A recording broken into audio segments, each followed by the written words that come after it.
Hi guys, meron nga pala ulit tayo ditong sirang portable pressure washer na ibabalik po natin sa dating lakas na parang bago. Ito po ay HPB 302. Ayan, Kawasaki HPB 302. At para sa may mga washer na gumagana pa naman pero mahina or ayaw nang bumuga, manood lang po kayo para gayahin nyo itong gagawin ko at nang maibalik nyo po sa dating lakas na parang bago ang inyong mga washer. Dahil ang gagawin po natin dito ay magpapalit po tayo ng isang buong bagong pump head assembly. Ito po ang the best para sa mga nahihirapan or tinatamad nang i-repair ang kanilang pressure washer. Dahil hindi nyo na kailangan mag-trace ng maliliit na parts na dapat nang palitan. Etong nabili natin ay wala pang kasamang outlet at actuator. Kaya't ang gagawin natin ay ililipat po natin yung nanggaling dun sa luma natin at ikakabit natin dito sa bago. Gagamit lang po tayo dito ng maliit na screw para pukpukin at itulak yung pinakalock po niya. Pwede rin po kayong gumamit dito ng maliit na pako, alambre, or kahit na anong matigas na bagay, basta kakasya po dun sa butas.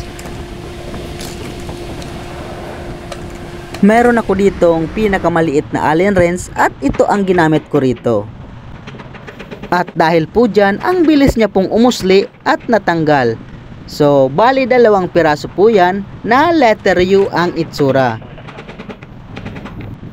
At pag natanggal na po natin yung 2 pirasong lock, ay pwede na po natin siyang hugutin.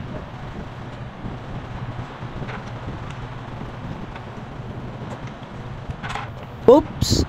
Ito pong tumalsik ay check valve po yan para sa ating outlet. Etong outlet ay yan po yung high pressure na lumalabas sa ating pressure washer. Linisin lang po natin dahil kasama rin pong itong ikakabit dito sa bagong bili natin. So ang pagkakabit po nito ay ang itsura niya ay parang dulo po ng lapis na patulis. Yung parting patulis ay nakaturo po doon sa loob ng head assembly natin. At ibalik po natin ng maayos yung mga lock para sigurado po tayong hindi siya kakalas. Ayan, okay na. At isunod naman nating i-set up yung ating truss bearing. Linisan po muna natin ng maayos para sa magandang setup at magandang performance. Maglalagay tayo dito ng medyo marami-raming grasa. I-repack muna natin yung ating truss bearing.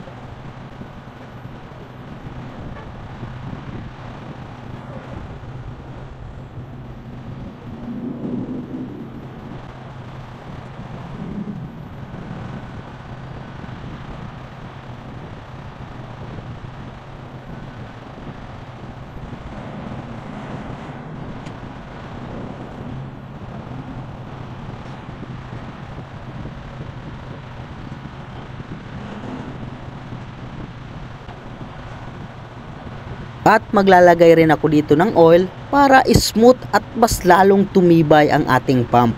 Tamang-tama lang, mga 3/4 para hindi matapon kapag ibinalik na natin yung ating pump head assembly.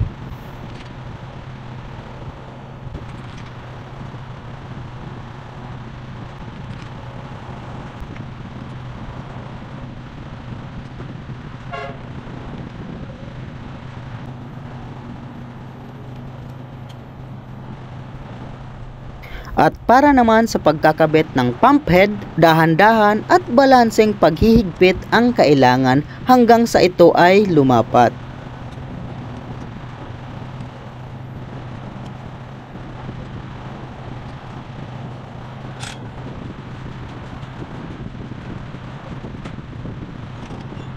At eto, testingin na natin kung gaano nga ba siya kalakas.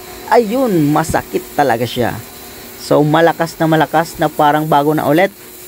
So i-try natin dito sa karton. Ayun, parang laser. Nabubutas. Ayan, o diba? Ang lakas. Balik bago na ulit. Ayan, o diba? At kung trip nyo rin yung pump head assembly na ginamit ko, please comment down below at ibibigay ko po yung link kung saan ko po to nabili. Okay, thanks for watching. Bye-bye.